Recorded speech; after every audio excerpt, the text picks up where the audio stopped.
if it made a better argument or not. If they say So- anything about measurable or quantifiable, When then they we must put numbers in. They address that in number 4.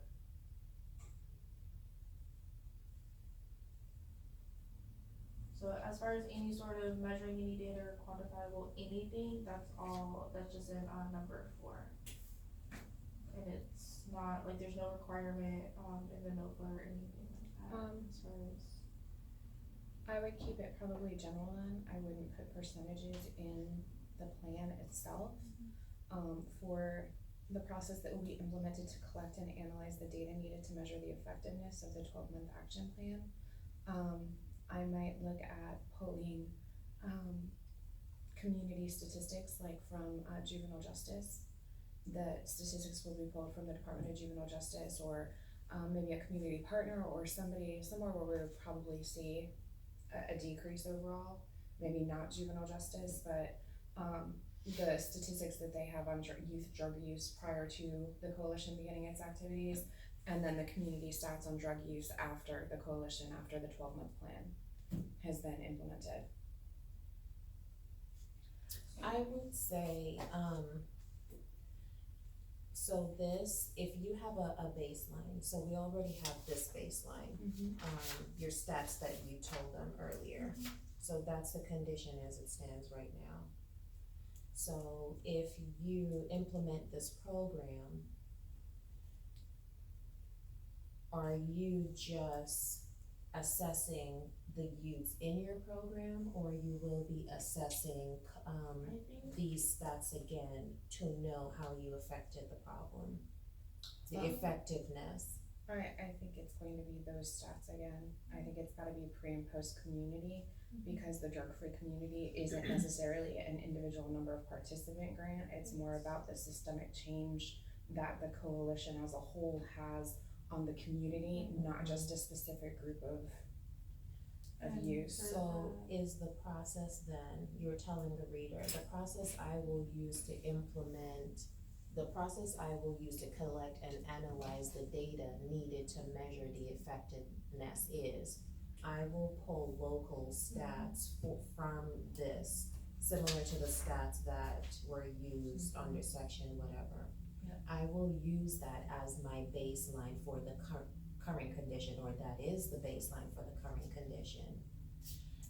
Every quarter, I will, it can't be, it has to be yearly. At the end of the year, I will reassess the stats based on city or county or state reports to measure the effectiveness of my program.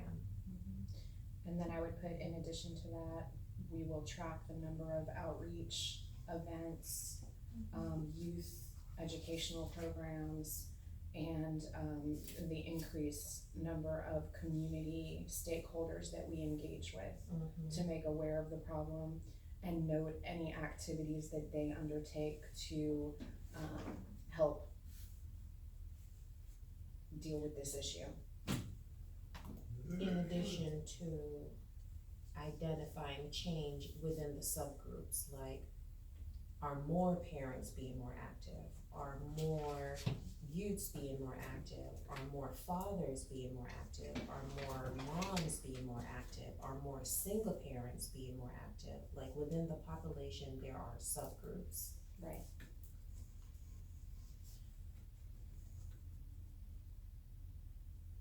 To measure, like, oh, actually more dads are becoming more active. So, cause that way, even if the statistics, cause sometimes it's difficult to make a noticeable change in an entire community with something that's not, at least in the first year. So. Another thing that was referenced is, I kinda created a table here, but this would be a pre and post situation, where based off of these, was it 4 or 5 that are here, whoever volunteers to participate, they give their answers to this, and this is also a way of measuring the impact on the community that's not just going through local stats, but getting Okay, yeah, I like firsthand. I love participant Yeah. stuff, I think that's great if you can show an attitude change, especially when it's something like this. We probably just wanna add verbiage if you don't have it already, that the surveys, the pre and post surveys will be completely anonymous to help ensure Yeah. youth feel comfortable, honestly answering, the questions.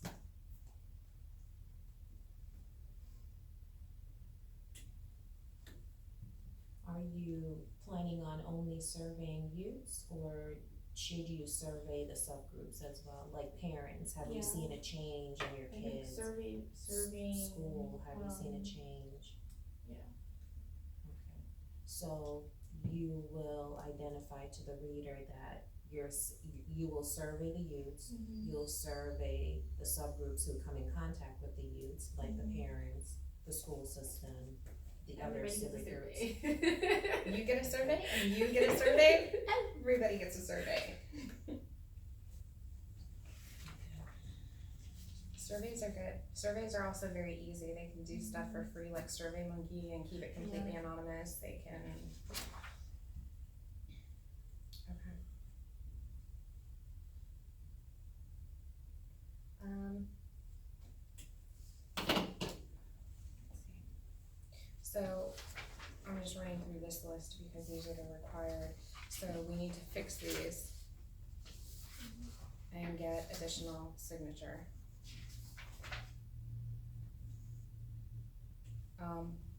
Client still needs to send us this because we don't have the coalition minutes from a meeting. This is the project narrative, which you're working on. Multiple drugs, coalition must have developed a 12-month action plan to reduce substance use among youth, which targets multiple drugs of abuse. The 12-month action plan identifies true drugs of use to be addressed by the coalition. So are we identifying two drugs in the? Yes, we are. Okay, which two drugs do we? I did, prescription drugs and alcohol. Those are the two most in this area.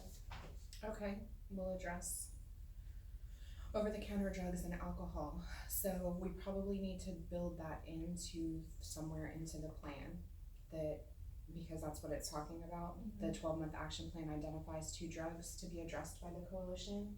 Do they have the action plan?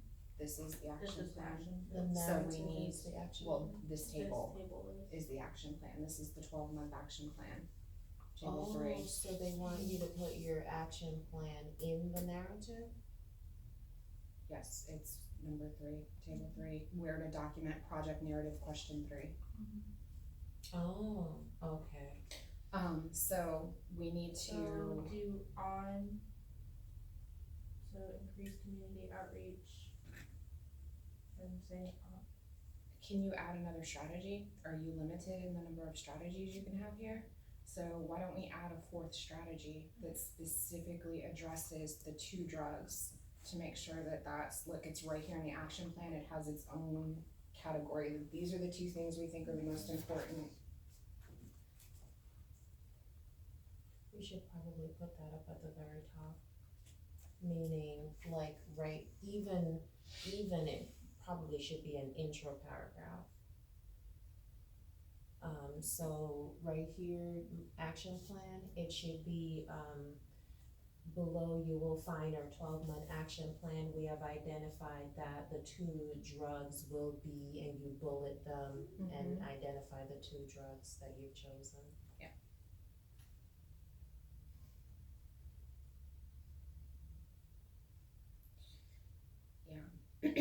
And we probably need a narrative description of what's going on in that table. Besides just the table there, because that whole section is worth quite a bit. So maybe just a brief outline of, if you feel like there's more information that needs to be added to it, Tabitha, under number 3, other than just the table.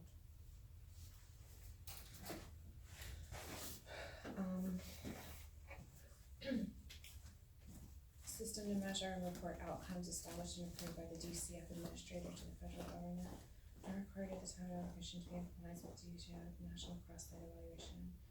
Which will have 2 years from the time award to report its first complete set of core measured data. Okay, and that's the part we were just talking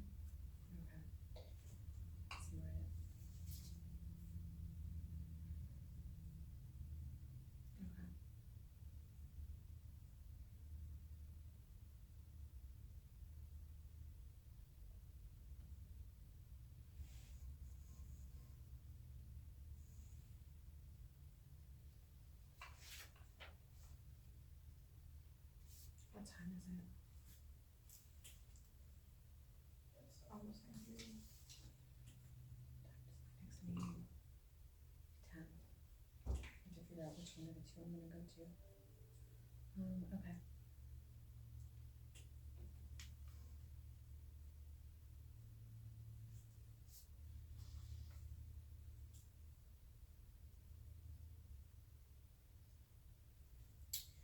System to measure report outcomes.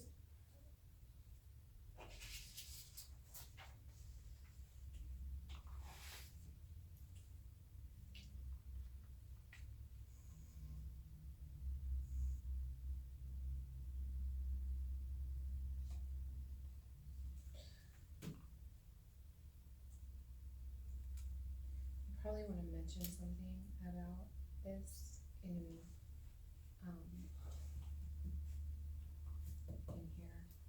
That, if awarded, the Miss Lou Coalition will, develop a plan to be in compliance with the DFC National Cross-Site Evaluation requirements and will be prepared to report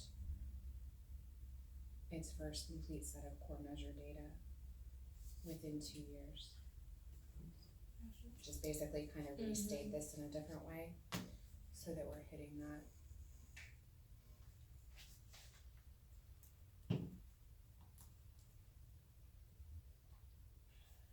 Okay, requirement 6, eligibility to receive federal grants, we've already talked about that. The signed assurance, MOU, and then, so we're good there.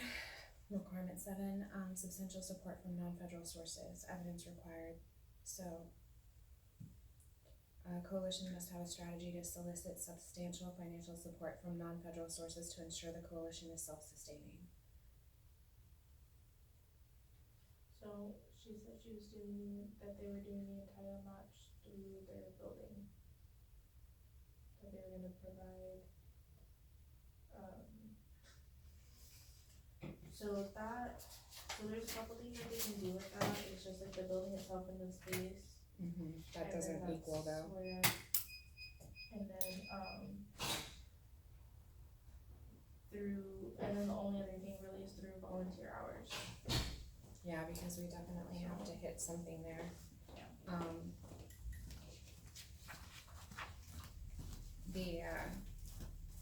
So we need to write a strategy for how they're going to solicit additional funding to ensure that the coalition is self-sustaining. And I don't think, we probably need to mix some in-kind, along with the building, because anybody who looks at that, depending on what the building is, the rental value of a building for 1 year is not $125,000, that's not a reasonable match. So they're gonna have to come up with some other ideas as to how they're gonna hit that number, because I think they're gonna get kicked right on that alone, do you agree? I agree. Who is that match from? From Natchez. The housing authority? Oh crap. Yeah. So we can go to them, we can go to the, their nonprofit. They're the applicant, so we can get a letter from the nonprofit. We just worked with quite a few of their we just worked with 2 of their partners for sexual risk. Yeah. So, did she identify anyone that she can get a letter from really easily?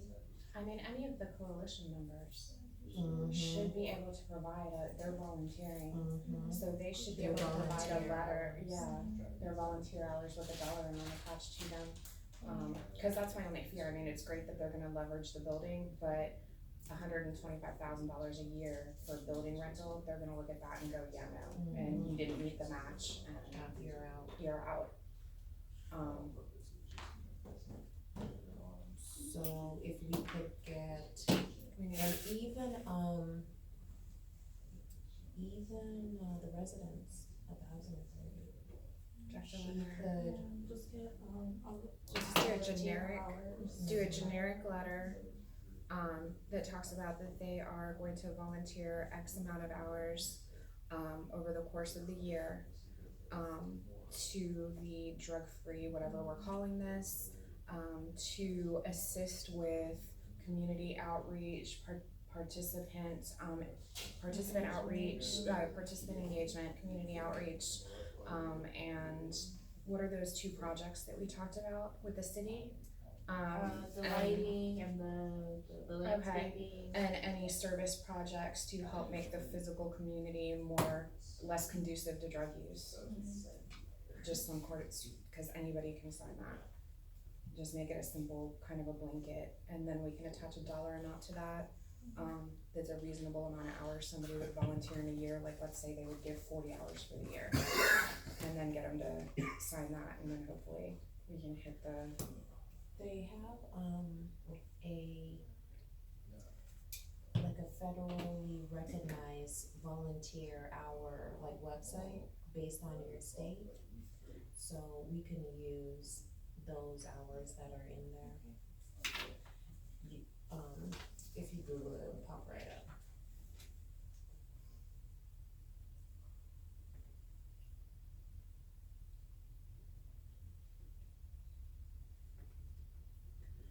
I will say, let's just identify how many hours it will be, and let's say it's 2 or 3 hours a month.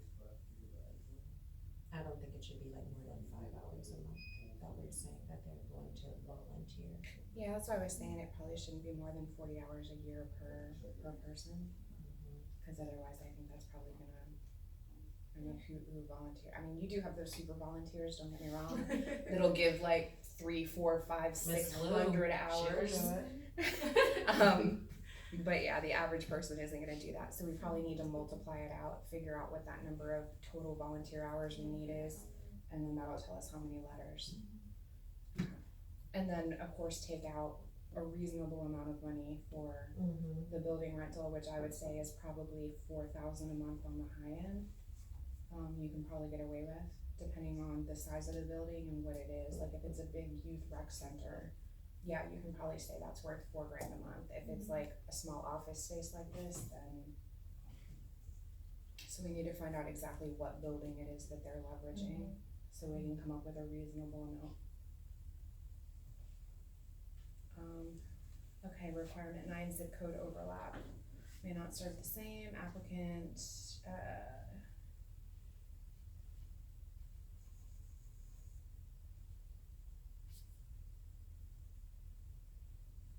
so requirement 9, and it requires evidence. So If what that you're is, proposing. so what I did with that is I just took one of the signatures and added it on a line and said that we are not. Okay. That we are not. Okay. So we attached a document saying we are not overlapped.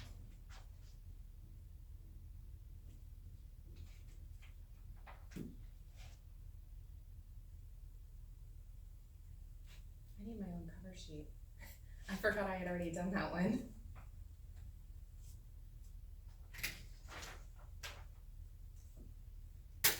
So do we have that? Letter of mutual cooperation, 5D. Is that what that one was? Yeah. I looked at it and it was. Yeah, it's the letter of mutual cooperation, Yeah, so I just took a page signature. 16, Yeah, I just took a signature from something else. and made a, What's attachment 8? General applicant information table. They say it's appendix. let me see that letter real quick. This one? Yeah. Who are we cooperating with?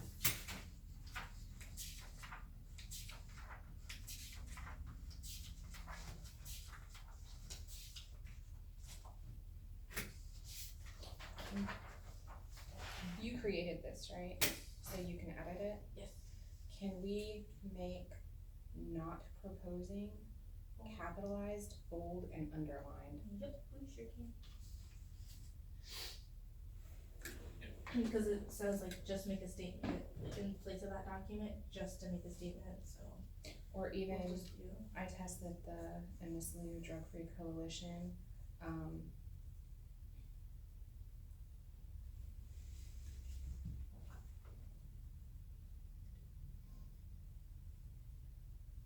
that's fine, let's just underline it, bold it, capitalize the whole thing, Okay. just to make it really clear. We're Wait, yes, they are not. not.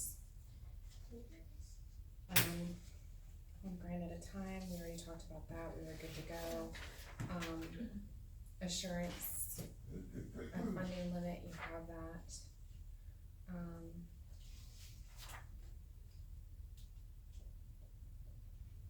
We talked about the match, yeah, all match must follow federal cost principles, blah, blah, blah.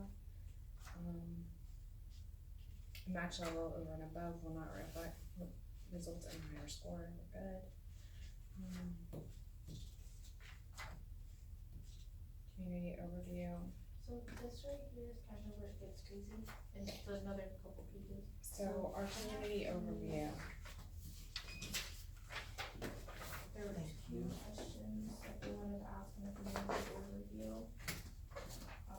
That I was gonna do at the end, so okay, community demographic analysis of diversity, historical perspective, overview on shifts, or events that have had an impact on youth substance use. Okay, I'll answer these questions, yeah. project narrative, we've already been talking about. 10 pages is the max on that, so we'll hit it. Your budget narrative provides an itemized line item breakdown and narrative detail. Okay.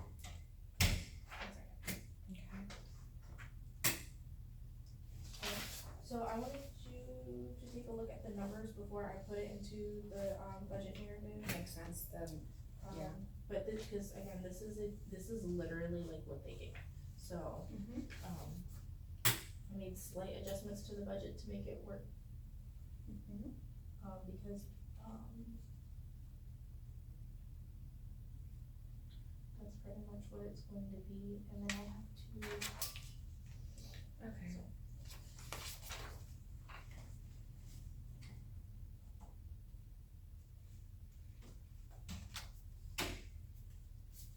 Budget narrative applicants must also provide table 19, table 20, sample budget narrative.